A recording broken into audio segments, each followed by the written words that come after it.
जरा सोचो, पूरी दुनिया में एक इंसान सिर्फ एक कंगारू के साथ अकेला रह जाए। कुछ ऐसा ही होता है हमारी आज की कहानी में। कहानी की शुरुआत में उए नाम का एक आदमी रॉकेट में बैठकर चांद पर जा रहा था, लेकिन फिर इसी दौरान पाई नाम का एक बहुत बड़ा एस्ट्रॉयड धरती की तरफ मुड़ गया। ये उस एस्ट्रॉयड से भी बड़ा था जिसने धरती पर डायनासोर्स को खत्म किया था। इससे बचने के लिए इंसानों ने एक प्लान बनाया। चांद पर जिस स्पेस स्टेशन में उए जा रहा था, उस स्पेस स्टेशन को भी इसी चक्कर में बनाया गया था। उसके अंदर कई खतरनाक आधुनिक हथियार थे, जिनकी मदद से एस्ट्रॉयड को तबाह करके उसके मलबे को चांद की ग्रेविटी की मदद से धरती से दूर खींच लिया जाएगा। 8 साल तक लगातार मेहनत करने के बाद आखिरकार इंसान इस मिशन में कामयाब हो गए और अब अपना काम खत्म करने के बाद उए और उसके सभी साथी वापस धरती पर आने के लिए तैयार थे। पर वापस आने से पहले उए अपनी कमांडर जिंग के सामने अपने प्यार का इजहार करना चाहता था और इसी चीज की तैयारी के लिए उसने अपने कमरे में जाके हेडफोन्स में गाने लगाए और एक लेटर लिखना शुरू कर दिया।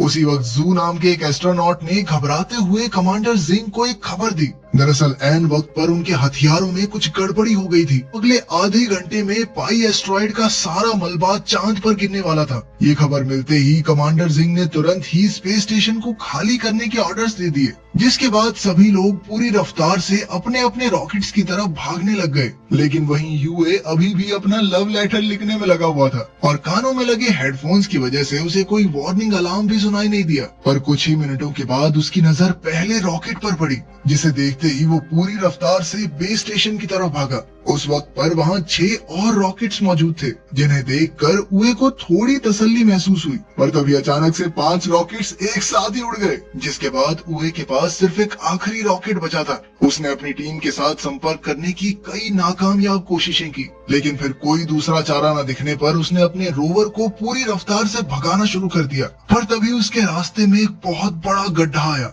और उसका रोवर सीधा जाकर उस गड्ढे में गिर गया। जब तक वो उस गड्ढे से बाहर आ पाता तब तक आखिरी रॉकेट भी उड़ गया और अब तक तो उस जगह पर एस्ट्रॉयड का मलबा गिरना शुरू हो गया था, जिससे बचने के लिए उए ने एक दूसरे गड्ढे में छुपने का सोचा। पर तभी मलबे का कुछ हिस्सा सीधा आकर उस गड्ढे में गिर गया, जिसके चलते उए थोड़ी देर के लिए बेहोश हो गया। और जब उसे वापस होश आया तो उसका मानना था कि धरती से उसे ढूंढना ज्यादा मुश्किल नहीं होगा। पर तभी एक बहुत बड़ा एस्ट्रॉयड सीधा जाकर धरती से टकरा गया, जिस वजह से पूरी धरती तबाह हो गई। अगले 6 महीनों तक उए लगातार धरती से संपर्क करने की कोशिश में लगा रहा और अब भी कामयाबी ना मिलने पर उसने अपनी किस्मत को अपना लिया। खुशकिस्मती से उसके पास अपनी बची हुई जिंदगी बिताने के लिए खाना और पानी काफी मौजूद था। सभी शहीद हुए लोगों को श्रद्धांजलि देने के बाद उए ने अपनी सारी मनोकामनाएं पूरी करने का फैसला किया, जिसमें सबसे पहले नंबर पर कमांडर जिंग के कमरे में कुछ समय बिताना था। पर उसे जिंग के कमरे का पासवर्ड पता ही नहीं था और वहीं उसकी दूसरी ख्वाहिश थी चांद की सतह पर सर्फिंग करना।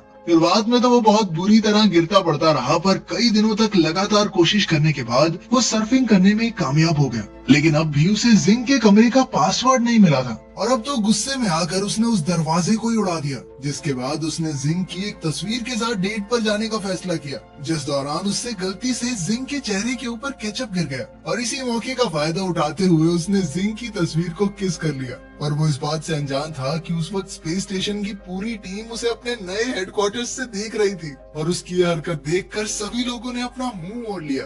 और वहीं दूसरी तरफ जिंग ये देखकर पूरी तरह हैरान थी और नेटवर्क बिगड़ने की वजह से उस वक्त वो सिर्फ उए को देख ही सकते थे और क्योंकि उए किसी खतरनाक मुसीबत में नहीं लग रहा था, इसीलिए जिंग ने उए का रेस्क्यू मिशन कैंसिल करने का फैसला किया। और तभी चेयरमैन यांग ने उन्हें बताया कि सरकार ने अगले 30 दिनों में उए की इस नई जिंदगी को दुनिया भर में दिखाने का फैसला किया। असल में एस्ट्रॉयड के धरती से टकराने के बाद 30% जमीन पानी में डूब चुकी थी, जिसके चलते सभी लोगों की जिंदगी पूरी तरह से बदल गई थी और अब सरकार उए के जरिए लोगों के अंदर एक नई उम्मीद जगाना चाहती थी कि देखो ये आदमी अकेला फंसा हुआ है फिर भी जिंदगी जी रहा है ना। लेकिन एस्ट्रोनॉट जू उए को इस काम के काबिल नहीं मानता था, जिस पर जिंग ने उसे बताया कि वो लोग उए की आवाज को डब करके दुनिया के सामने लाने वाले हैं ताकि वो अपनी मर्जी से उससे चीजें बुलवा सके।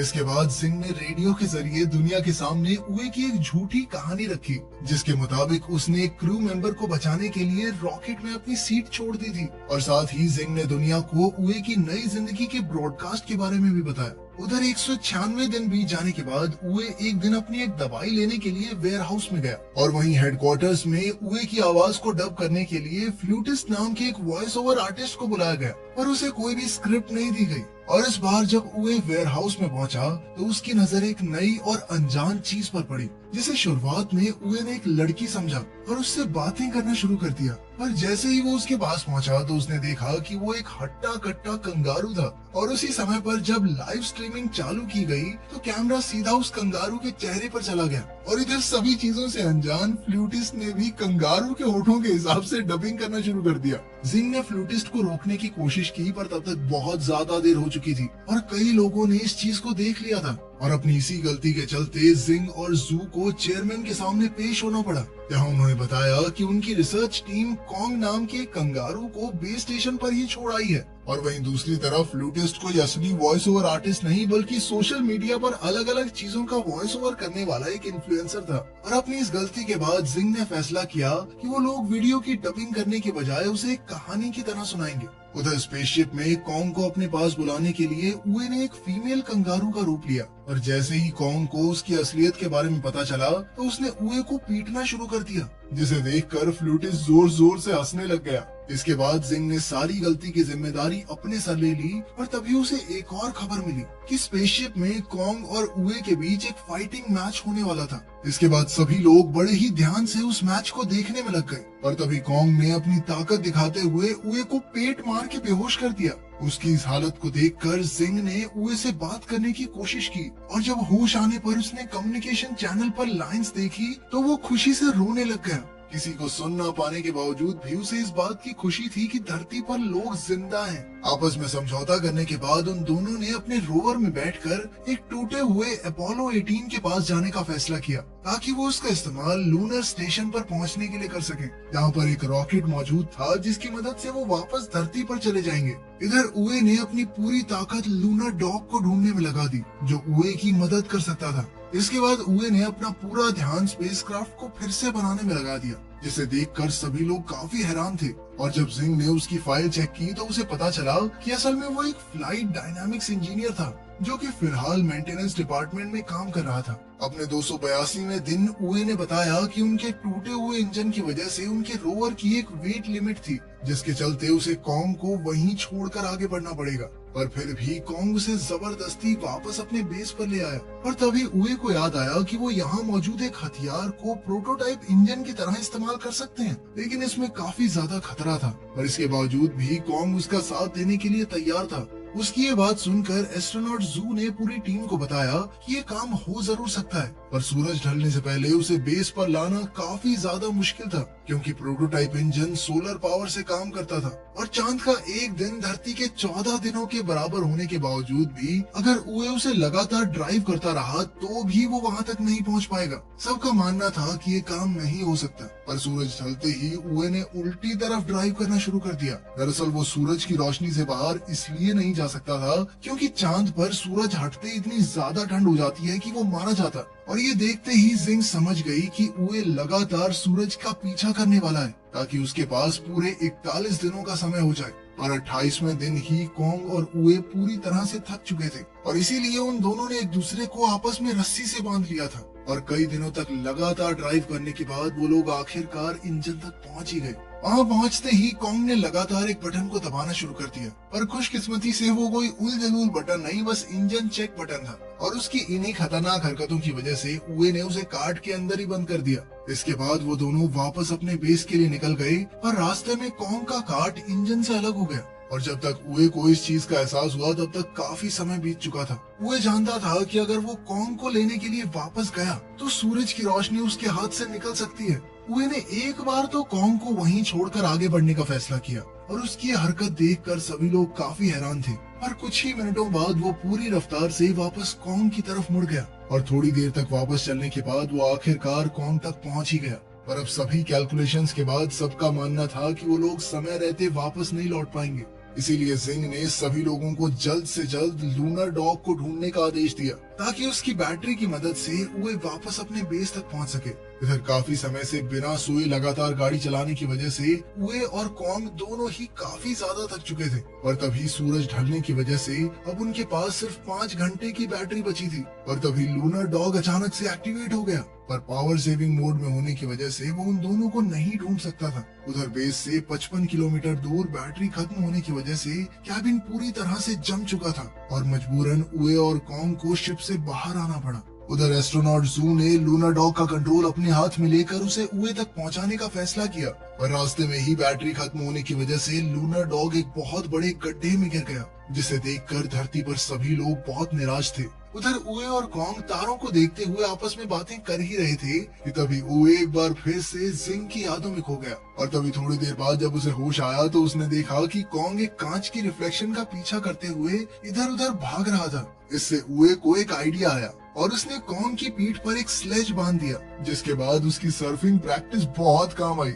अब वो दोनों बड़ी ही तेजी से आगे बढ़ रहे थे, पर तभी उनके सामने एक बहुत बड़ा गड्ढा आ गया, जिसे पार करने के लिए उए ने बड़ी ही चालाकी से नाइट्रोजन टैंक्स का इस्तेमाल किया। उसकी ये कामयाबी देखकर धरती पर सभी लोग काफी ज्यादा खुश थे और अब उन सभी में एक नई उम्मीद जाग गई थी। दूसरी तरफ अपनी बहादुरी की वजह से उए को धरती पर कई सम्मान मिले, जिन्हें लेने के लिए चेयरमैन खुद जाया करते थे। तभी जिंग ने चेयरमैन को बताया कि आने वाले 3 महीनों में कम्युनिकेशन लाइंस ठीक होने वाली थी, जिसके बाद वो लोग उए से संपर्क कर सकते हैं। धीरे धीरे चीजें वापस से ठीक होने लगी थी, पर कोई ये नहीं जानता था कि पाई एस्ट्रॉइड का एक बहुत बड़ा हिस्सा अभी भी खतरा बनकर उन सभी का इंतजार कर रहा था।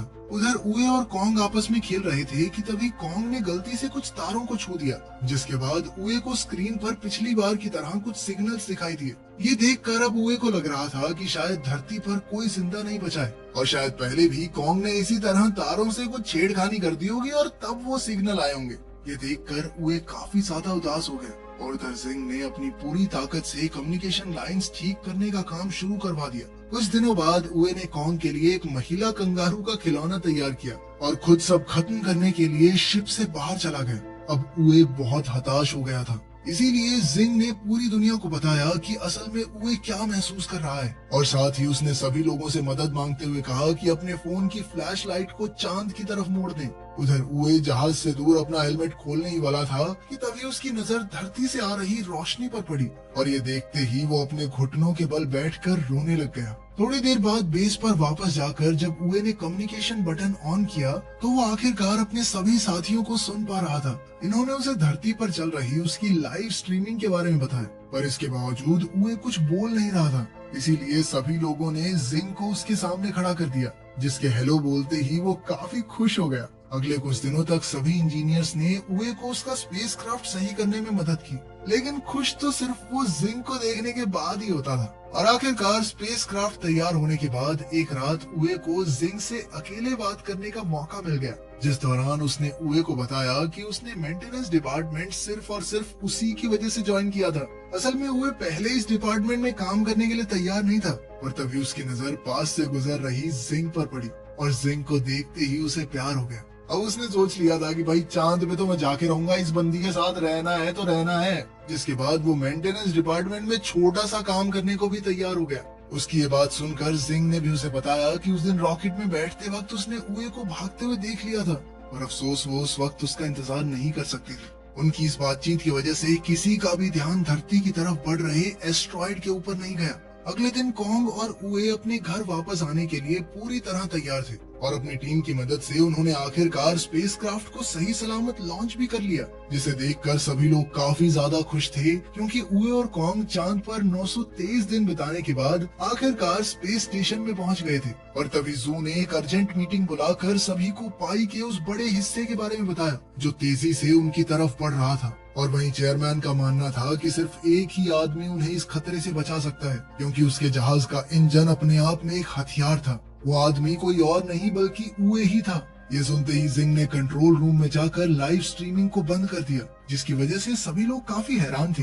पर इससे पहले कि वो उए से बात करती, उसे पहले ही इस खतरे के बारे में पता चल गया था। असल में उसने हेडफोन्स के जरिए उनकी सारी बातें सुन ली थी और अब वो जानता था कि मिसाइल्स में इंजन्स ना होने की वजह से उसे खुद उन मिसाइल्स को एस्ट्रॉइड से टकराना पड़ेगा और मिसाइल के एक्टिवेट होने से पहले उसे अपने स्पेसक्राफ्ट में वापस भी आना होगा। इस मिशन में उसके जिंदा बचने के चांसेस बहुत ज्यादा कम थे, पर इसके बावजूद भी वो इस काम को करने के लिए तैयार हो गया, क्योंकि वो जानता था कि अब धरती को बचाने की जिम्मेदारी उसी के कंधों पर है।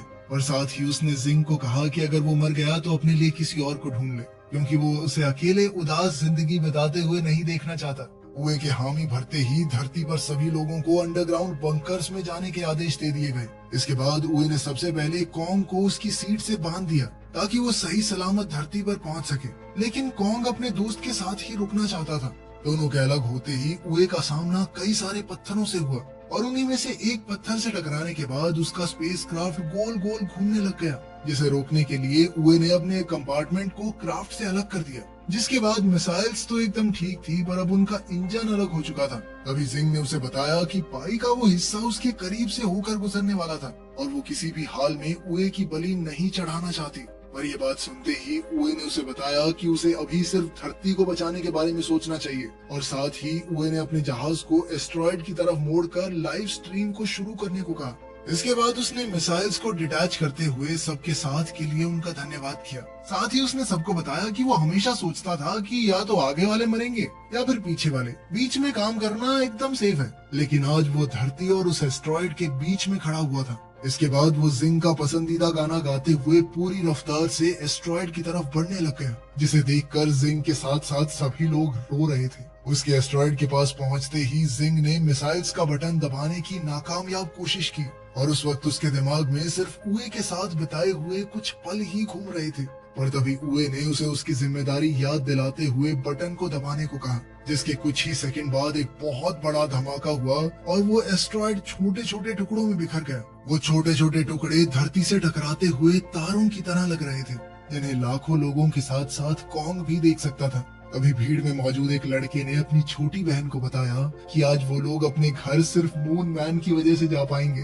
अगले 10 सालों में सभी की मेहनत की वजह से धरती वापस सही हो चुकी थी। और तभी स्पेस प्रोग्राम की नई चेयरमैन लैसी ने सभी को बताया कि अब इंसान एक बार फिर से चांद पर जाने वाले हैं, और उधर सिंह भी एक बार फिर चांद पर जाने के लिए तैयार थी। जहां पहुंचते ही उसे उए के चांद पर बिताए हुए पल दिखाई दे रहे थे, जिन्हें देखते हुए उसकी आंखों में खुशी के आंसू थे। इसके बाद अपनी एक साथी के साथ धरती को देखते हुए उसने बताया कि 10 साल पहले फटे एस्ट्रॉयड का मलबा आज धरती के चारों तरफ एक रिंग की तरह घूम रहा था, जो उन्हें हमेशा हमेशा मून मैन की याद दिलाता रहेगा। अगर आपको मौका मिले तो क्या कभी पृथ्वी से बाहर जाना चाहेंगे? कमेंट्स में जरूर बताना। मिलते हैं अगली वीडियो में।